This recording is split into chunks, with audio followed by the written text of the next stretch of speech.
Friends, gather round. You know how much the government loves saving money, right? Well, picture this. A government department so efficient, so thrifty, it's practically drowning in Benjamins.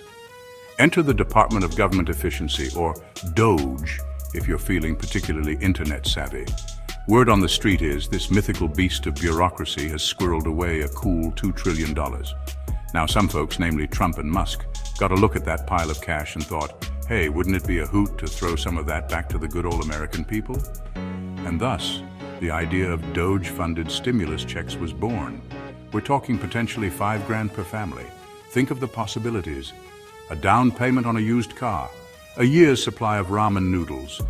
The world is your oyster, or at least a slightly fancier clam. But hold your horses, my eager beavers.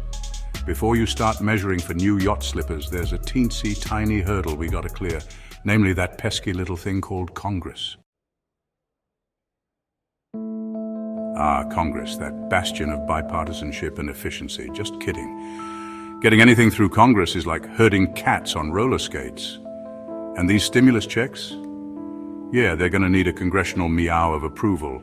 Remember those pandemic stimulus checks back in 21? Same deal. Now you might think free money would be a slam dunk, right? Wrong, because some folks, like our dear House Speaker Mike Johnson, are about as thrilled with this idea as a cat in a bath. See, Mike's got his priorities, and they mostly involve using DOGE's savings to chip away at the national debt.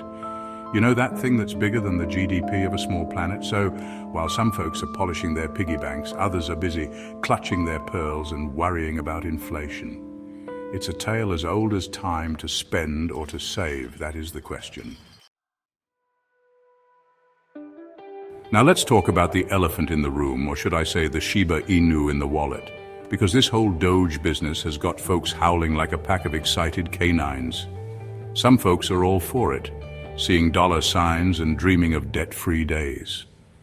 Others, well, they're more skeptical. They remember those pandemic stimulus checks and the whole inflation roller coaster that followed.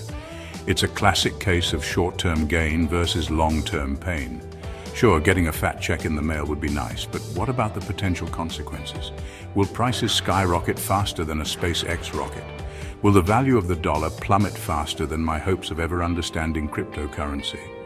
These are the questions that keep economists up at night, tossing and turning in their beds, haunted by visions of runaway inflation. But hey, maybe it'll all work out. Maybe we'll get our checks, the economy won't implode, and we'll all live happily ever after. Or maybe, just maybe, there's something else we need to be worried about. Because let's be real, folks, where there's money, there are scammers. And they're just lurking in the shadows, waiting to pounce on unsuspecting citizens like a raccoon on a discarded pizza crust. We're talking fake Trump stimulus checks ads, phishing scams, the whole shebang.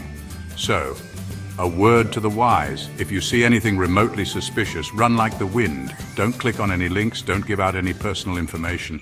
And for the love of all that is holy, don't send anyone money. Because in the immortal words of Ron Swanson, there's only one thing I hate more than lying: skim milk, which is water that's lying about being milk. And scams, my friends, are the skim milk of the financial world. So there you have it. The DOGE stimulus check potential windfall or recipe for disaster.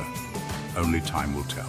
But one thing's for sure, you're going to need more than just a strong internet connection to navigate this financial minefield. You're going to need common sense, a healthy dose of skepticism, and maybe a good spam filter. And on that note, I leave you with this question: would you take the money?